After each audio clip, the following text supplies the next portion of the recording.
पूज्य कानू महाराज जी का सत्संग या आशीर्वाद सुनना है तो मैं संक्षेप में कुंभ की बात इसलिए बताता हूँ कि यहाँ यदि कोई बात आदेश दी गई है तो उसे बताना जरूरी है। ऐसे सरल अर्थों में तो कुंभ का अर्थ घड़ा है जिसमें हम पानी भरते हैं।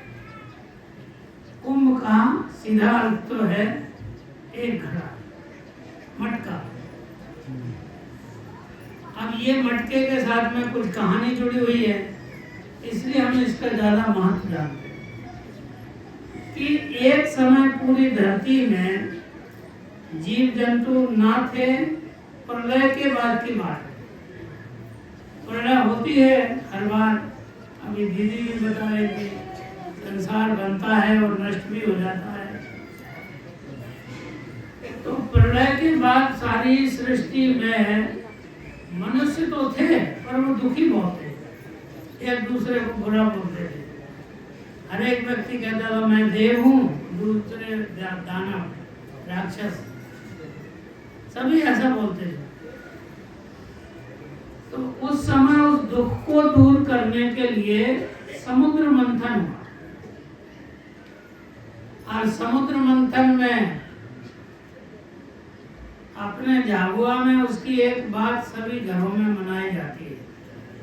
तो हम भराड़ी करते हैं विवाह के समय, तो कहीं कहीं बासिंग जोधा की भी पूजा करते हैं। बासिंग जोधा वही थे जो रवई के ऊपर रस्सी रहती है ना, सर्प की रस्सी, बासुकी नाम,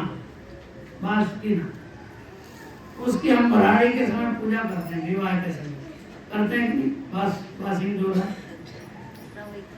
तो वो रस्सी बनाई हुई थी सर्प की, यानी सर्प भी समुद्र मंथन में भागीदार था।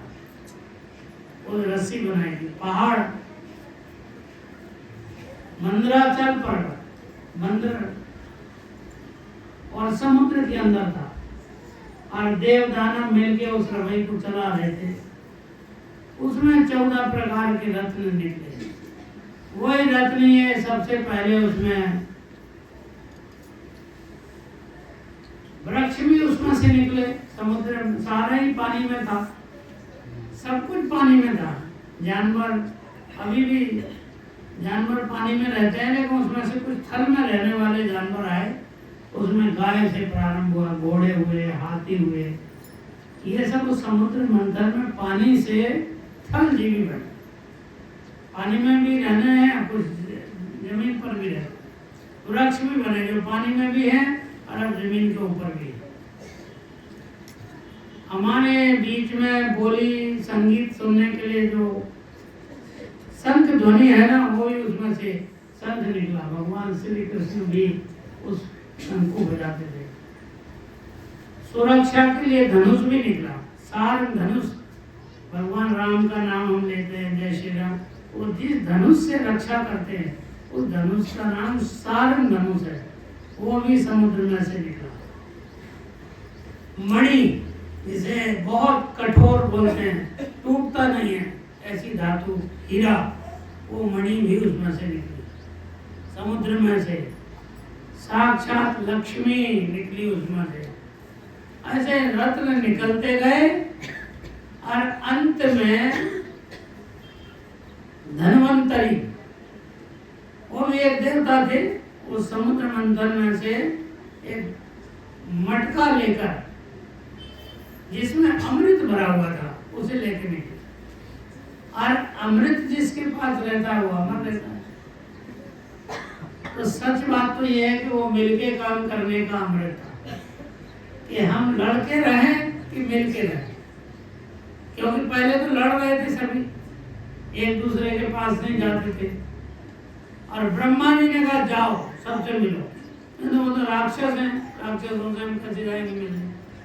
तो ब्रह्मा जी के आदेश पर जो देव कहते थे वो राक्षसों के पास गए, और राक्षस भी कहते थे कि हम इन देवताओं के साथ कैसे काम करें। तो ब्रह्मा जी ने उन्हें भी कहा कि हम एक दूसरे से मिलकर करेंगे तो इस समुद्र में से रत्न निकलेंगे। तो जो रत्न था अमृत के रूप में, वो रत्न तो वही था कि हम जब भी मिलके रहेंगे, मिलकर काम करेंगे, हिल-मिल के रहेंगे, तो ये इसमें से जो प्रेम भक्ति है वही अमृत है और वही अमरता देता है। लेकिन उस घड़े में एक अमृत रस भी था और वो घड़ा निकाल के रख दिया।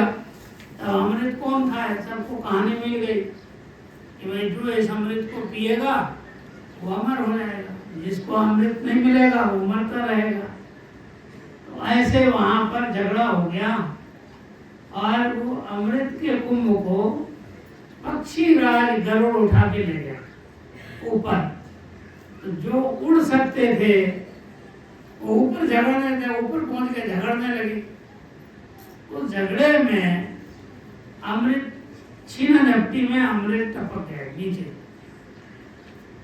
और वो जिन स्थानों से आकाश में लड़ाई हो रही थी ना ऊपर अमृत को लेने की, तो जो झगड़ रहे थे उन्हें कुछ अमृत नहीं मिला, जो झगड़ नहीं रहे थे उन्हें अमृत मिला। और वो स्थान थे 4, हरिद्वार, प्रयागराज, जहाँ अभी इस वर्ष जो भी उल्लेख किया, तो प्रयागराज में, और एक नासिक, और एक अपने उज्जैन। और वो अलग अलग तिथियों में, उज्जैन में जिस समय उस अमृत नीचे गिरा वो सिंहस्थ राशि थी, गर्मियों के समय आती है। और प्रयागराज में मतलब लड़ाई लंबी चली, 1-2 दिन की नहीं, वो इतिहास की बड़ी घटना है, उसे समझने के लिए हमें बहुत अधिक समय चाहिए। प्रयागराज में जब सूर्य मकर राशि के समय प्रवेश करते, वो जो हम राशि बोलते हैं वो ऊपर आकाश में विभाजित है पूरा ब्रह्मांड, और उस ब्रह्मांड में सूर्य जब मकर राशि में प्रवेश करता है, उस समय उस घट से जो अमृत की बूंदें गिरी वो प्रयागराज था। और उस अमृत की बूंदें जब गिरी, जिस समय, जिस स्थिति, जिस घड़ी, उसी के समय ये बात साथ में आई कि जब भी युग में कभी भी उस स्थिति को कोई भी गंगा नदी में उस काल अवधि में स्नान करेगा, उसे भी वही अमृत तत्व का लाभ मिलेगा, वह भी उस जीवन में उतनी शांति मिलेगी, भले ही वो शीतकाल है, ठंड का समय है। और यही कारण है कि इस समय मकर संक्रांति को आज के ही दिन, अब शाही स्नान बोलते ना, प्रमुख स्नान, इसमें प्रातः काल सूर्योदय से भी पहले 1-2 नहीं, लाखों भी नहीं, करोड़ों व्यक्ति गंगा नदी में डुबकी लगाते हैं और कपड़े से पहुंचते भी नहीं सके, क्योंकि वो तो अमृत का स्नान है। ऐसे 4 बार के स्नान या कहीं 8 स्थान, 8 स्नान वो तिथियों में घटित होता। और वो जब हुआ था, जो इतिहास की बहुत पुरानी घटना है, अभी जब ऐसा उल्लेख किया कि 140 साल बाद फिर से वो श्लोक बना, तो ऐसे काल क्रम में वही की वही घड़ी, वही का वही समय और स्थान तो है। तो ऐसे समय में गंगा नदी के अंदर जो लोग भी पहुंच पाते हैं, सब तो पहुंच नहीं पाते, क्योंकि पहुंचना भी कठिन है और पहुंचने के बाद भी स्नान नहीं कर पाते, क्योंकि वहाँ ठंड भी लगती है बहुत ज़्यादा, तो कई बार वहाँ पहुँच के भी स्नान नहीं करते, बिल्कुल किनारे पे खड़े होकर डर लगने लगता है। तो बहुत कम लोगों को ये सौभाग्य मिलता है।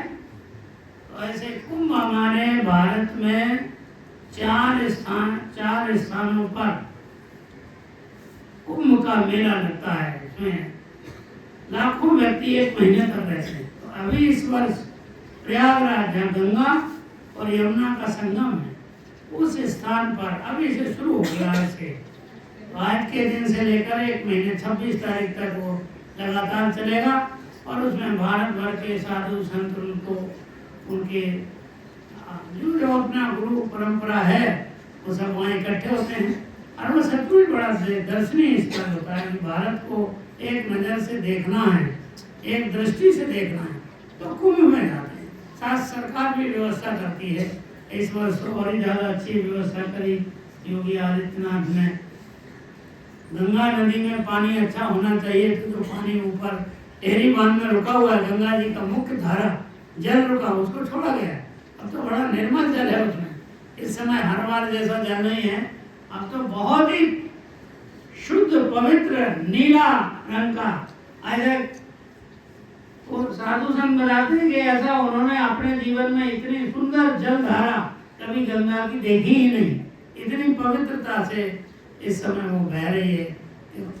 जब भी मकर संक्रांति का दिन होता है तब ऐसी व्यवस्था कर देते हैं। और इस वर्ष कुंभ का समय, तो कुंभ भारत के लिए ही नहीं, वैश्विक स्तर के अनेक लोग हिंदू धर्म, संस्कृति, सभ्यता और इसका विराट रूप जो देखना चाहते हैं, भारत के हर प्रदेश, हर पूज्य महाराज जी भी वहाँ गए हुए हैं उस स्थान पर, मैं भी गया हूँ उनके साथ में, और भी हम कई लोग गए। वो तो बड़ा अद्भुत स्थान है।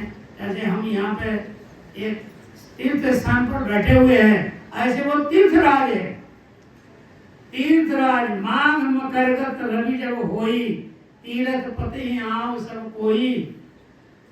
ऐसे तीर्थराज, तीर्थों का भी राज, यहाँ गंगा भी है, यमुना भी है, और उसमें लोग दोनों नदियों का संगम है, और ज्ञान की भक्ति, सभी साधु संतों के मुख से निकलने वाली वाणी सरस्वती, उसका भी मेल है।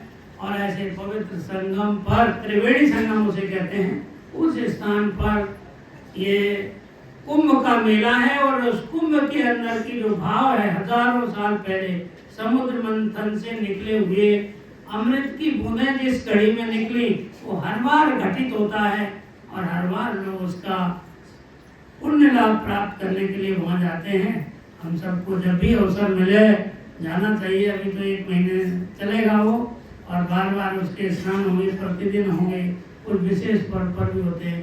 और भारत के जगत गुरु शंकराचार्य, महामंडलेश्वर, हमारे सब देशवासी वहाँ पे भक्ति भाव से पहुँचते हैं, और इसमें सेवा भी बहुत लोग करते हैं। ऐसा अच्छा अवसर है। तो मैं समझता हूँ कि कुंभ की जानकारी जो बहुत विशद है, बड़ी है, इतिहास की घटना से जुड़ी हुई है, मैंने बहुत संक्षेप में बताई। मैं अपनी बात समाप्त करता हूँ। जय गुरु महाराज।